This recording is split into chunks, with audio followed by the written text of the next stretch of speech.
एक आलसी गदहा की कहानी। एक गांव में एक सेठ रहा करता था। एक गधे को पोस रखा था। उस सेठ की काम थी कि सुबह उठकर कुछ सामान खरीद कर लाता और उसे ही मार्केट ले जाकर बेच आता था। वो सेठ गदहा का काफी अच्छी तरह से ध्यान रखता था। जैसे ही सुबह की 10 बजती उस गधे के ऊपर वो सेठ सामान लाता और मार्केट लेकर चल देता था।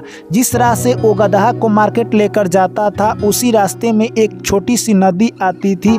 उसी नदी से वो गदहा पार करता और सामान को मार्केट ले जाकर बेचता था। इस तरह से सेठ का मुनाफा उतना अच्छी तरह से नहीं हो रहा था।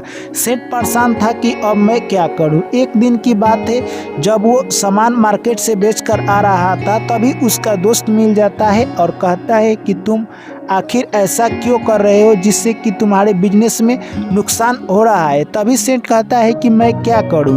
तभी उसका दोस्त कहता है कि तुम आज से नमक बेचो, क्योंकि नमक की आजकल मार्केट में बहुत डिमांड है और नमक काफ़ी अच्छा सेल हो रहा है। इस तरह से सेठ ने विचार किया और अगले दिन उस गधे के ऊपर 4 बोरी नमक लाद दी।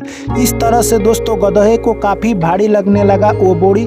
गधा सोचता है कि आज सेठ मेरा जान ले लेगा। इस तरह से गधा जैसे ही नदी में जाता है उस नदी में थोड़ी सी डुबकी लगा लेता है, जिससे कि सारे नमक गल जाते हैं और आगे जैसे ही नदी पार करता है सेठ देखकर दंग रह जाता है। सोचने लगता है कि आज गधे ने मेरी सारी मुनाफी जीरो कर दी और इस तरह से वो वहीं से लौटकर आ जाता है, मार्केट नहीं जाता है। गधा सोचता है कि आज मेरी छुट्टी हो गई, हम लोग मार्केट नहीं जाएंगे। दोस्तों उसके बाद अगले दिन फिर वो सोचता है गधा कि मैं फिर आज नदी में डुबकी लगाऊंगा और सेठ को फिर से आज घटी लगाऊंगा। इस तरह से सेठ ने आज फिर गधे के ऊपर सामान लादकर वो मार्केट चल देता है। जैसे ही उस नदी में गधा जाता है फिर एक बार डुबकी लगाता है। इस बार जब वो डुबकी लगाता है तो इतना उसके ऊपर भार बढ़ जाता है जिसकी कल्पना गधा नहीं कर सकता था और इतना भारी हो जाता है। रुई इस बार यानी कहे तो सेठ ने लादा था और रुई में पानी टान लेता है और रुई काफ़ी भारी हो जाता है और गधा सोचता है कि आज के बाद मैं नदी में कभी डुबकी नहीं लगाऊंगा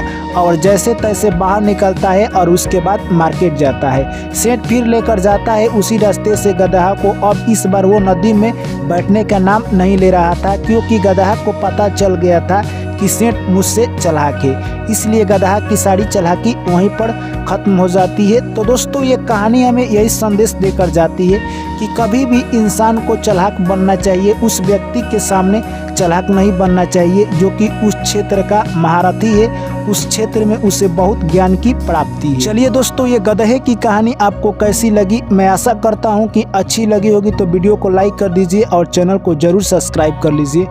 आप लोगों से पुनः मुलाकात होगी एक नई कहानी में। तब तक आप लोग मुझे दीजिए इजाज़त। सभी साथियों को मेरा प्यार भरा नमस्कार।